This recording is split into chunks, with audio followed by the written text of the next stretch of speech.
Good morning, YouTube. Right, a quick follow-up from the last video where I mentioned about the USB battery power bank thingy. Yeah, that's the thing. I had a few questions about it, so I thought I'll follow them up with this video so there's a bit more information for people. It is morning. The battery pack itself is a Silvercrest product, which I believe is usually found in Lidl supermarkets at pretty decent prices usually. I've had a look at the specs, and this particular one that I have is 2,700 milliamps. The standard drift battery is 1,700 milliamps for the drift ghost this is, and the third-party drift batteries that I'm using are 2,300 milliamps. So with that battery pack, I used that on that entire video throughout the whole journey there and back. When I got home, the camera was still running off the power pack, and the power pack had one light left. There's 4 LED lights on it indicating how much battery life it's got, one being the lowest. So it was down to the lowest level and it was still going. In total, that gave me, well, I went to Hailing Island and back. On the way back I went a bit of a scenic route, so I think it's about an hour from where I live to the beach on Hailing. So that's at least 2 hours of extra battery life that gives. I think Shade Tree Surgeon asked if it was attached, if the power pack was attached to my helmet or if it was in my jacket. I was actually wearing that in my jacket, and the USB cable I got was just only just long enough. It's not the one that comes with it, it only comes with its own cable to charge it. But yeah, the USB cable for the camera that I'd used was just long enough for it to reach inside my pocket on the inside of my jacket, but I'll probably find a longer one just so it sits in my pocket properly, or a shorter one and attach it to the helmet, because it should attach to the helmet quite easily by the looks of it, because the power pack it's oblong, that's the word. Yeah, it's oblong with rounded edges, so the sides are flat, so with a bit of Velcro or something, I should be able to stick it onto the helmet if I wanted to.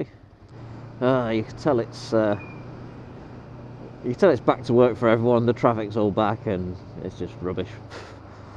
So yeah, I'll put a link in the description if I can find any to this particular product. Obviously there are other better ones out there which do give a higher milliampage and so a longer battery life. I think even Drift do one themselves. I think Captain Cranky mentioned the Drift one that he's got, and that gives him like an extra 4 hours, which is insane. But yeah, as a little portable charging device, it's good. So yeah, you can get an extra 2 hours of battery life with this one, and when that battery runs out, it will just switch over to the normal battery, the Drift battery, and carry on as normal.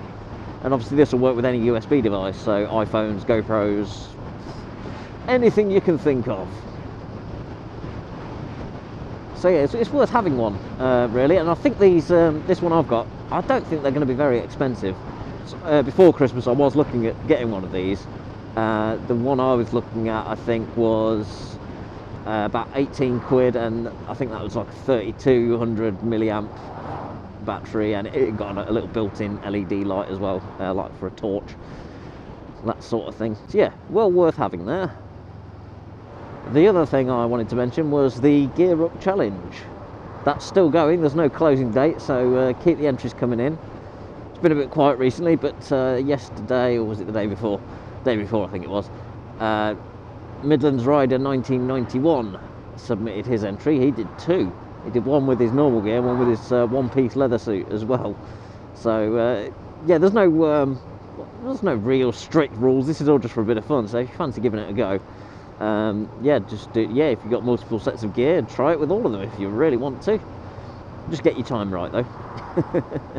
And yeah, submit. But make sure, because there's probably some people out there that have done it that I've not seen yet. Because if I'm not subscribed to you, then I'm not going to see it. So if you do it, make sure you put the link to your video in the video of my challenge attempt, which will be found in the playlist. I'll put a link in the description for that as well. Yeah, if you put a link in there so I can see it, and then I can add it to the Gear Up Challenge playlist. Because yeah, I think there's been a few people that have done it, they've not put the link in, but luckily I've been subscribed to them, so I've seen it. But yeah, make sure you put your link in the comments of my Gear Up Challenge video, so I'd definitely see it. And you could also do what Midlands Rider 1991 did. At the end of his video, he nominated somebody else to do it, which I thought was a fun little idea. So yeah, if you want to have a go, nominate a mate and see how they do. Obviously, you don't have to if you don't want to. If you get nominated, you don't feel like you have to do it. All for a bit of fun. There's no prize in this one, or not yet. Anyway, I might decide to award the fastest time with a prize later on down the line. But at the minute, I'm just going to keep this an open running thing, just so no one's pushed for doing it. Because I know that there's a couple of people that have said they'd do it, which haven't done it yet. So yeah, you know who you are. I'm calling you out. Get on with it. Anyway, that'll do for today. Ride safe, everybody. I'll see you on the next one. Ta-da!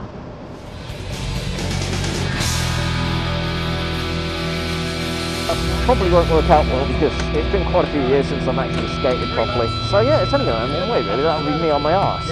But I'm sure you guys will love it.